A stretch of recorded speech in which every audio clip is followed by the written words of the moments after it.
how do we deal with mobile, right? Well, there is a common use case, which would be scrolling, horizontal scroll, right? I would say that this should be the last option, the last method that we might want to use. That's not ideal for many ways, because scrolling, horizontal scrolling, is very fragile. So what happens when people start swiping left and right, they're not very precise. So whenever they start moving left and right, they always have to move a little bit to the left, a little bit to the right. That's actually quite annoying. One thing that I would highly encourage you to try, if you do have a horizontal scroll, is buttons. Buttons here saying previous or next, which allow you to basically jump, let's say, through first 3 columns, next 3 columns, next 3 columns, and so on. So people don't have to actually manually horizontally scroll. The other option, of course, we cannot get away from this, would be to have a cards, right? Where every single row will become cards. We just need to be very clear what information will be displayed there. On top of that, we have filters. And on top of that, we have buttons. And those buttons will typically be customized. There will be a button called filters. For sorting or multi-sorting, there will be a button saying sorting. And of course, here you might have any kind of batch actions.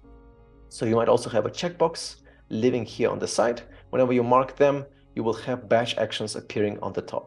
So typically 3 to 4 buttons like this. Then we have obviously some sort of extra filters or sorting that we want to display at all times. They could also be floating, by the way.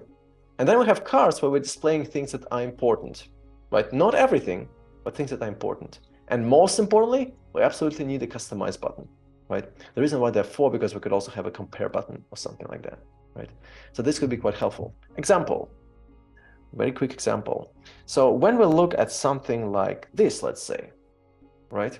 This is an NBA players table, which contains different box scores and the different players and different teams and their positions and their performance. Now, how could we make it work on mobile? Now, this might seem like a daunting exercise, right? In the end, you know, this is just a lot of columns. Well, first, what we could do is say, let's look at commonalities or similarities. That means, for example, what we could do is this. We could say, hey, why don't we use tabs inside of a table? Like whenever you look back, right, here, you see that basically these views, offensive, defensive, and total, they're repeating themselves. Oh, that's cool. So then let's just show each of them as tabs, right? And that's what we can do. So here we go. We have the players. We have the kind of the offensive, defensive, and total score. We have box score, on, off, and overall, which should be all tabs. Right, we could do that. That seems to be plausible and reasonable. And of course, you know, you could also go to other places and explore something that looks a little bit more like this, right? Where you would have them basically in a drop down of sorts, right? And then you have these values, offensive, defensive, and total. And if you want to compare, well, you mark one, you mark the other, and then you actually compare them from the bottom up, right? So you always need to kind of look up for those things, for those details that actually might be repeated.